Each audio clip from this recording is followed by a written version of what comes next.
ಪಾದಗಳಿಗೆ ನಮಸ್ಕರಿಸುತ್ತಾ ಇವತ್ತು ಇದೊಂದು ದೊಡ್ಡ ಸಭೆ ಇದರಲ್ಲಿ ನಾನು ಒಂದು ಹೇಳಕ್ಕೆ ಇಷ್ಟಪಡ್ತೀನಿ. ಕೋಲಾರ ಜಿಲ್ಲೆ ಜನತೆಗೆ ನಾನು ಋಣಿ ಆಗಿರ್ತೀನಿ. ಯಾಕಂದ್ರೆ 2 ಸತಿ ಸೋತ್ರೇನು 3ನೇ ಸತಿ ನೀವು ಗೆಲ್ಸ್ಕೊಟ್ರಿ. ನನ್ನ 3ನೇ ಸತಿ ಗೆಲ್ಸ್ಕೊಟ್ಟಿದ್ದಕ್ಕಲ್ಲ, ಒಂದು ಕಡೆ ಕುಮಾರಣ್ಣ ಮತ್ತೆ ದೇವೇಗೌಡರ ಅಪ್ಪಾಜಿ ಡೆಲ್ಲಿಯಲ್ಲಿ ಅವ್ರ ಜೊತೆ ಕೆಲಸ ಮಾಡಕ್ಕೆ ನೀವೊಂದು ಅದೃಷ್ಟ ನನಗೆ ಮಾಡಿಕೊಟ್ಟಿದ್ದಕ್ಕೆ ನಿಮಗೆ ನಾನು ನಮಸ್ಕರಿಸುತ್ತೇನೆ. ಯಾಕಂದ್ರೆ ಈ 1 ವರ್ಷದಲ್ಲಿ ಸುಮಾರು 100-120 ದಿನ ಡೆಲ್ಲಿಯಲ್ಲಿದ್ದಾಗ ಇಬ್ಬರ ಜೊತೆನೂ ನಾನು ಕೆಲಸ ಮಾಡ್ತಾ ಇದ್ದೆ. ಲೋಕಸಭೆಯಲ್ಲಿ ಕುಮಾರಣ್ಣ ಜೊತೆ, ಲೋಕಸಭೆ ಆದ್ಮೇಲೆ ಫ್ರೀ ಇದ್ದಾಗ ರಾಜ್ಯಸಭೆಯಲ್ಲಿ ಮುಗಿಸ್ಕೊಂಡು ದೇವೇಗೌಡರ ಅಪ್ಪಾಜಿ ಬಂದಾಗ ಅವರು ನನಗೆ ಹೇಳ್ತಾ ಇದ್ರು, ನಾನು ಯಾವಾಗ ಮಾತಾಡ್ತಾ ಇದ್ದೀನೋ ಪಾರ್ಲಿಮೆಂಟ್ ಅಲ್ಲಿ ಅವರು ಕೇಳಿಸ್ಕೊಂಡು ಚೆನ್ನಾಗಿ ಮಾತಾಡಿದ್ಯಾ ಅಂತ ಕೂಡ ಹೇಳ್ತಾ ಇದ್ರು. ಬಟ್ ಇದನ್ನ ಹಿಂಗೆ ಮಾತಾಡಬೇಕು, ಇದನ್ನ ಹಿಂಗೆ ಬೇರೆ ತರ ನೋಡ್ಬೇಕು ಅಂತ ಹೇಳ್ತಾ ಇದ್ರು. ಇಂತಹ ಒಂದು ಅದೃಷ್ಟ ನೀವು ನನಗೆ ಕೊಟ್ಟಿದ್ದೀರಾ.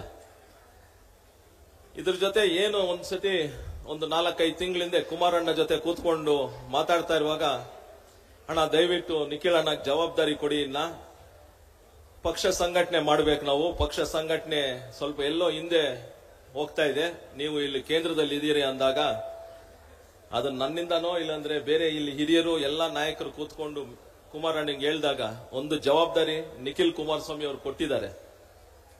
ಏನು ಜನರೊಂದಿಗೆ ಜನತಾದಳ ಅಂದು ಏನು ಒಂದು ಕಾರ್ಯಕ್ರಮ ಸೃಷ್ಟಿ ಮಾಡಿ ಏನು ಒಂದು ನಿನ್ನೆ ಮಾತಾಡ್ತಾ ಇರುವಾಗ ನಮ್ಮ ಅನ್ನದಾನಿ ಸಾಹೇಬರು ಅಶ್ವಮೇಧ ಕುದುರೆಯನ್ನು ಬಿಟ್ಟಿದೀವಿ ಅಂತ, ಅದು ನಿಜವಾಗ್ಲೂ ಅದು ಅಶ್ವಮೇಧ ಕುದುರೆ ಅಂತ ಹೇಳಕ್ ಇಷ್ಟಪಡ್ತೀನಿ.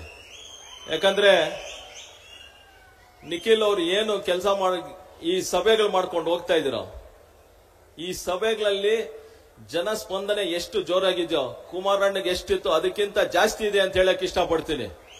ಅಷ್ಟು ಜೋರಾಗಿ ನೀವು ಸ್ಪಂದನೆ ಮಾಡ್ತಾ ಇದ್ದೀರಾ ನಿಖಿಲ್ ಅವ್ರಿಗೆ ಒಂದು ಧೈರ್ಯ ತುಂಬಿಸ್ತಾ ಇದ್ದೀರಾ, ನಿಮ್ಮ ಜೊತೆ ನಾವಿದೀವಿ ಅಂತ.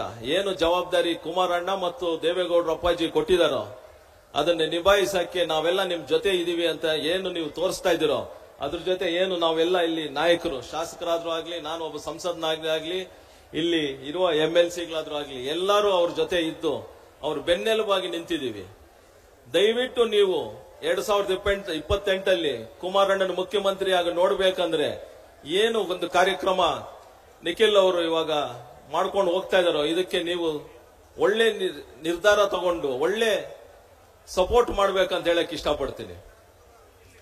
ಇದ್ರ ಜೊತೆ ಏನು ಒಂದು ಸಂಸದನಾಗಿ ನಾನು ಕೆಲಸ ಮಾಡ್ಕೊಂಡು 1 ವರ್ಷದಲ್ಲಿ ನನಗೆ ನಿಜವಾಗ್ಲೂ ಶಿಡ್ಲಘಟ್ಟ ಇಂದ ಒಂದು ಫೋನು ಬರಲ್ಲ, ಬರೀ ಶಾಸಕರೇ ನೋಡ್ತಾರೆ.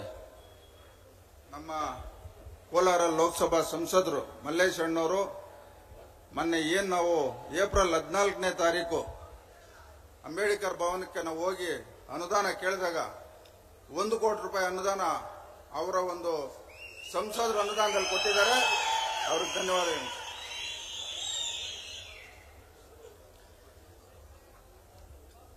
ಶಿಡ್ಲಘಟ್ಟ ಕ್ಷೇತ್ರದ ಶಾಸಕರು ನನಗಿದು ಬೇಕು ಅಂತ ಹೇಳಲ್ಲ, ಇದು ಎಲ್ಲ ಜನಕ್ಕೆ ಹೇಳ್ಬಿಟ್ಟಿದ್ದೇನೆ, ನಾನು ಕಾರ್ಯಕರ್ತರಿಗೆ ಹೇಳ್ಬಿಟ್ಟಿದ್ದೇನಪ್ಪ, ಇದು ಒಂದು ಸೈನ್ ಮಾಡಿಕೊಡು ಅಂತ ಹೇಳ್ತಾರೆ. ಅಂತ ಪರಿಸ್ಥಿತಿ ತಂದು ಇಟ್ಬಿಡ್ತಾರೆ ನನಗೆ. ಇವತ್ತವರೆಗೂ ನಾನು ಸುಮಾರು 2-3 ಕಂಪ್ಲೇಂಟ್ಸ್ ನನ್ನ ಹತ್ರವರೆಗೂ ಬಂದಿದೆ ಅಷ್ಟೇ ಶಿಡ್ಲಘಟ್ಟ ಕ್ಷೇತ್ರದಿಂದ. ಅದು ಬಿಟ್ರೆ ಎಲ್ಲ ನಮ್ಮ ಶಾಸಕರು ಅವರೇ ಇಲ್ಲಿ ಸಾಲ್ವ್ ಮಾಡ್ತಾರೆ. 8 ಕ್ಷೇತ್ರ ಇದೆ ಅಂತ ಮರ್ತೋಗಿದ್ದೀನಿ. ಶಿಡ್ಲಘಟ್ಟ ಯಾವ್ದಾದ್ರು ಫಂಕ್ಷನ್ ಇದ್ರೆ ಮಾತ್ರ ನನಗೆ ಇಲ್ಲಿ ಜ್ಞಾಪಕ ಬರುತ್ತೆ, ಇಲ್ಲಾಂದ್ರೆ ಬೇರೆ ಕ್ಷೇತ್ರದೆಲ್ಲ ಒಂದು ಏನೋ ಒಂದು ಕಂಪ್ಲೇಂಟ್ ಬರ್ತೈತೆ, ಪೊಲೀಸ್ ಫೋನ್ ಮಾಡಿ, ಎಲ್ಲ ತಹಶೀಲ್ದಾರ್ಗೆ ಫೋನ್ ಮಾಡಿ ಅಂತ. ಆದ್ರೆ ಇಲ್ಲಿ ನೋಡಿದ್ರೆ ಎಲ್ಲ ನಮ್ಮ ರವಿ ಅಣ್ಣನೇ ಎಲ್ಲ ನೋಡ್ಕೊಬಿಡ್ತಾರೆ. ಇಂತಹ ಒಂದು ಪರಿಸ್ಥಿತಿ ನನಗಿದೆ ಅಂತ ಏನು ಒಂದು ಶಿಡ್ಲಘಟ್ಟ ಅಲ್ಲಿ 1 ಕೋಟಿ ರೂಪಾಯಿ ಕೇಳಿದ್ರು, ಅದು ನಿಜವಾಗ್ಲೂ ಅದು ಅವರು ಏನು ಒಂದು ಕೇಳಿದ್ರು ಅದು ಮೋಸ್ಟ್ಲಿ ಬಹಳ ಕಡಿಮೆ ಅನ್ಸುತ್ತೆ ನನಗೆ. ಅವ್ರು ಏನು ಕೇಳಿದ್ರು ಅದಕ್ಕೆ ನಾವು ಸಿದ್ಧವಾಗಿದ್ದೀವಿ. ಅದ್ರ ಜೊತೆ ಬೇರೆ ಇನ್ನು ಏನು ಕೆಲಸಗಳಾಗಬೇಕಾಗಿದೆಯೋ ರವಿ ಅಣ್ಣ ಅವ್ರು ನನಗೆ ಹೇಳ್ತಾನೆ ಇರ್ತಾರೆ, ಏನಾದ್ರೂ ಅದು ಇದು ಮಾಡು ಅಂತ.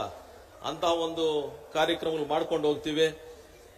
ಏನು ಒಂದು ಆಶೀರ್ವಾದ ಮಾಡಿಕೊಟ್ಟಿದ್ದೀರೋ, ನಿಮಗೆ ಏನಾದ್ರೂ ಬೇರೆ ಏನಾದ್ರೂ ಇದ್ರೆ ವಿಚಾರ ಅಣ್ಣನಿಗೆ ತಿಳಿಸಿ. ಯಾವ್ದೋ ಒಂದು ಮಾತ್ರ ಕಳಿಸಿದ್ರು, ಪೊಲ್ಯೂಷನ್ ಕಂಟ್ರೋಲ್ ಬೋರ್ಡ್ ಒಂದು ಮಾತ್ರ, ಒಂದು ಊರ್ದು ಅದೊಂದು ನಾನು ಇದು ಮಾಡಿ ಕೊಟ್ಟಿದ್ದೀನಿ.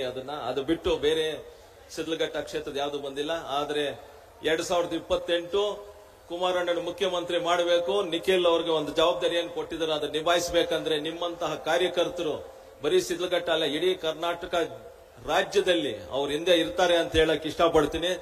ಏನು ಬಂಗಾರಪೇಟೆ, ಮಾಲೂರು, ಕೋಲಾರ, ಶ್ರೀನಿವಾಸಪುರ, ಚಿಂತಾಮಣಿ ಎಲ್ಲ ಆಗಿ ಬಂತು. ಬಹಳ ಅದೂರವಾಗಿ ನಡೆದಿರೋದಂದ್ರೆ ಅದು ಶಿಡ್ಲಘಟ್ಟ ಕ್ಷೇತ್ರದಲ್ಲಿ ಅಂತ ಹೇಳಕ್ ಇಷ್ಟಪಡ್ತೇನೆ. ಚಿಂತಾಮಣಿ, ಶ್ರೀನಿವಾಸಪುರದಲ್ಲೂ ಬಹಳ ಚೆನ್ನಾಗಿ ನಡೀತು, ಮಾಲೂರಲ್ಲೂ ಚೆನ್ನಾಗಿ ನಡೀತು, ಬಂಗಾರಪೇಟೆ, ಕೋಲಾರಲ್ಲೂ ಬಹಳ ಚೆನ್ನಾಗಿದೆ. ಆದ್ರೆ ಇದು ಒಂದು ಒಗ್ಗಟ್ಟಾಗಿ ಕೆಲಸ ಮಾಡಿ ಏನು ರವಿ ಅಣ್ಣ ಒಂದು ಜವಾಬ್ದಾರಿ ತಗೊಂಡು ಮಾಡಿದಾರೋ ಇದು ಎಲ್ಲ ಒಳ್ಳೇದಾಗ್ಲಿ ನಿಮಗೆ ಮತ್ತೆ ಎಲ್ಲರಿಗೂ ಅಂತ ಹೇಳ್ತಾ ನಾನು 2 ಮಾತು ಮುಗಿಸ್ತಾ ಇದ್ದೀನಿ. ಜೈ ಹಿಂದ್, ಜೈ ಕರ್ನಾಟಕ.